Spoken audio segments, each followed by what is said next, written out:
மக்கள் தொகை அடிப்படையில் தொகுதிகளின் எண்ணிக்கையை உயர்த்தினால் குடும்ப கட்டுப்பாடு திட்டத்தை தீவிரமாக நடைமுறைப்படுத்திய தமிழ்நாடு உள்ளிட்ட மாநிலங்கள் வெகுவாக பாதிக்கப்படும் என்பது வல்லுநர்களின் கருத்து. இதை அலட்சியப்படுத்திவிட முடியாது.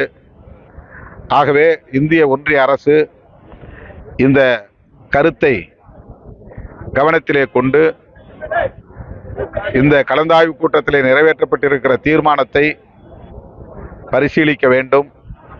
மேலும் 25 ஆண்டுகளுக்கு இந்த நாடாளுமன்ற தொகுதிகளுக்கான மறுவரையறையை தள்ளி வைக்க வேண்டும் என்று விடுதலை சிறுத்தைகள் வலியுறுத்துகிறது.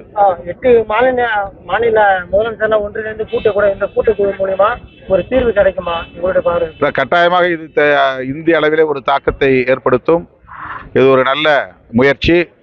அடுத்தடுத்த கூட்டங்களில் இன்னும் விரிவாக விவாதிப்பார்கள் என்று நான் கருதுகிறேன்.